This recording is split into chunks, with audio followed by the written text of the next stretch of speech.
the entire human race has the capacity to encounter entities who are part lion and part human in form, or part boa constrictor and part human in form, and impart teachings to us. It's really hard to understand how that could happen unless there's something absolutely real about those encounters. And I think that we're just dipping our toes into the water of discovering what that is.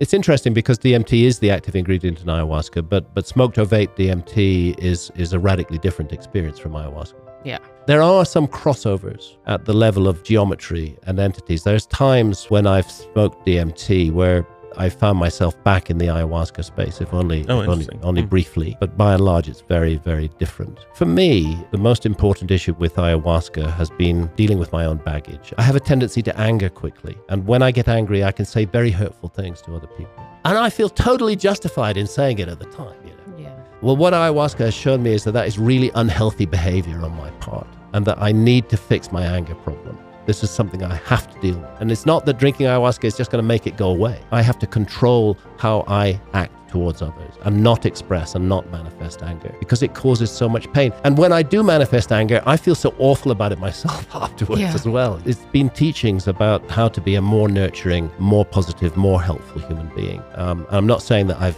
achieved all of that. I'm a work in progress, but I'm grateful to ayahuasca for giving me the insights about stuff I needed to fix. I have a problem feeling good about myself. I very often have this negative voice that's I'm constantly running myself down, and I suspect many people have that voice, you know. I feel most people. Yeah, probably. I think most people. One of my most memorable experiences with ayahuasca was where she took the form of a great serpent and wrapped herself around my body and laid this huge boa constrictor head on my shoulder. Wow. And the message that came across was, love yourself. Learn to love yourself.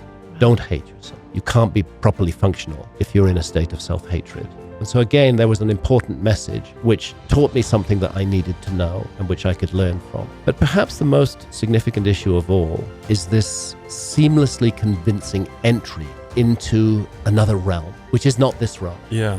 We haven't got in a spaceship and gone there physically with mechanical means, but we have certainly gone to a place that is, I will use the word carefully, that is alien. That is a very different place. It's not the human world. We're going into something else, and the entities we meet there are very, very curious. And this then raises more questions in the mind. What is reality? What is this thing that we define as real? We're evolved to deal with the laws of physics and to function in a physical universe. We need to be able to function day to day in this universe. And if we are not able to function, this world will punish us very, very badly. But once we're locked into that, it's difficult to see that there might be much more to reality than that. Right. And that's one of the things that ayahuasca and the other psychedelics do, is that they open a doorway into other levels of reality. And I use the word levels carefully. I'm not sure if it's a matter of levels, other dimensions of reality, but realities that we do not normally encounter. And you know, everything that we encounter is an experience.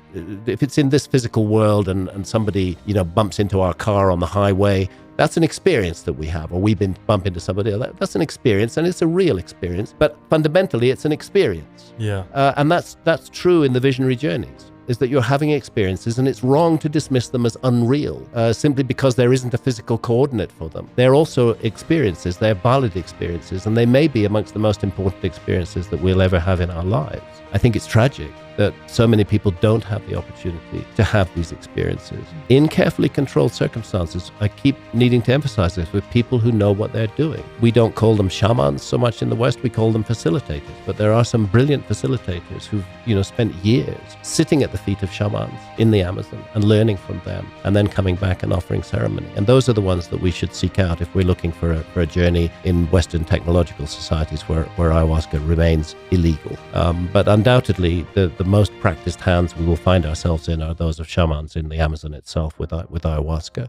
But this will change. It is changing. And as psychedelics are more and more embraced by our society, and as science, which is the god of Western civilization. Yeah, you know, it really is. As science says, actually, you know what? These are okay. They're really helpful. Then that gives people permission to think more openly about them, and perhaps to begin to make a journey that they would never have made otherwise. It's that feeling that I was living in a very confined and limited reality, and I suddenly discovered that reality is truly infinite, and not just infinite in the sense of infinite physical space in this physical universe, but infinite across dimensions in all directions, in every way, depth, width, height, infinite in all directions, and directions that you can't weigh and measure and count, directions that you can only experience. This is a fascinating thing. And a point I often make about this, I went into it in depth in my 2005 book, Supernatural, is that different societies at different times will construe the encounters that take place in deeply altered states of consciousness in different ways according to what they're used to. So there is an extraordinary similarity in the phenomenology of the experiences that shamans have with what they construe as spirits. Right.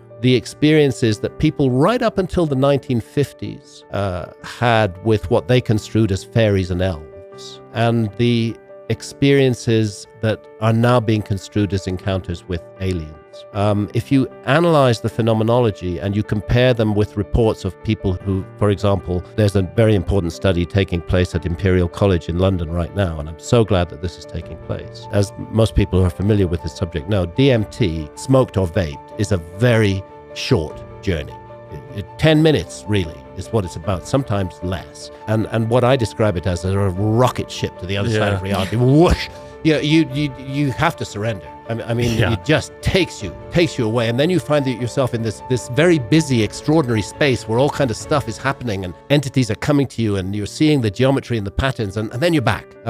What they're doing at Imperial College is they found a way to give volunteers extended release DMT. They're doing it effectively by drip straight into the bloodstream. Totally legal because it's a scientific experiment, and there's more than 50 volunteers who've gone through this process. And I recently moderated a discussion with a colleague of mine, Andrew Gallimore, and with a number of the volunteers in the Imperial College study. And I know from that discussion and from many conversations that I've had with them subsequently, their descriptions of the entities, first of all, are remarkably similar to one another, and they weren't allowed to compare notes during the study. And secondly, are remarkably similar to what were construed as encounters with fairies and elves, and what are construed as encounters with aliens now, and what shamans construe as encounters with spirits. I think it's all the same thing being construed through different cultural spectacles. And this is something else that we need to study. These experiences have been with humanity forever. It's hard to understand how they would be there, how they would stay there, if there wasn't something very important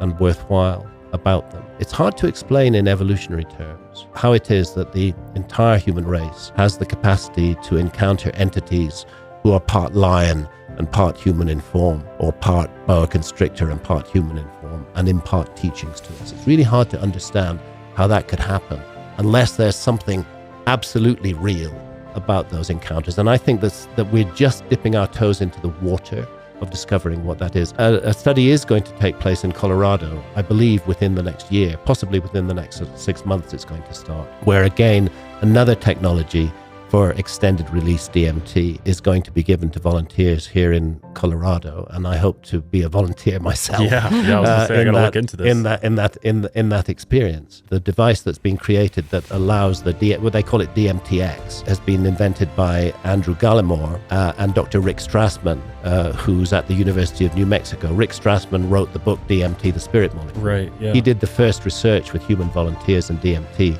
back in the 90s, and he's an absolutely key, crucial figure in this field, and a very open-minded researcher who's, done the legwork, really done the work to find out what is going on, to begin to explore. So just as important as the explorations that we wish to do of outer space and other planets, we need to be doing this kind of exploration as well if we want to figure out who we are. I think actually this kind of exploration is more important than sending human beings to Mars or to something. Mars. Yeah, exactly. Yeah, because actually we haven't grown up yet as a species. I'm not sure we should be out there trying to colonize the universe right now. We've got to grow up first. Yeah. We've got to learn some lessons, and those lessons are available to us in deeply altered states of consciousness. And at the same time, what becomes open to us is the exploration of reality itself in all its immensity and all its dimensions. Psychedelics are really a gateway for that. Yeah. I grew up in a very religious home. I was sheltered most of my life, and so I only knew one sort of theory to the universe, and there's heaven, hell, there's God, there's Satan, and so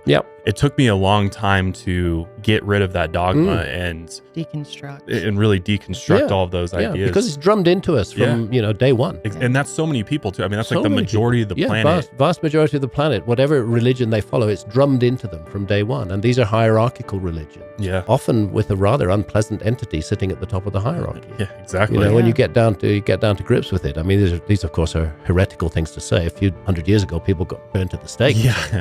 We'd all be dead. But who did they get burnt at the stake by? They got burnt at the stake by mainstream religion.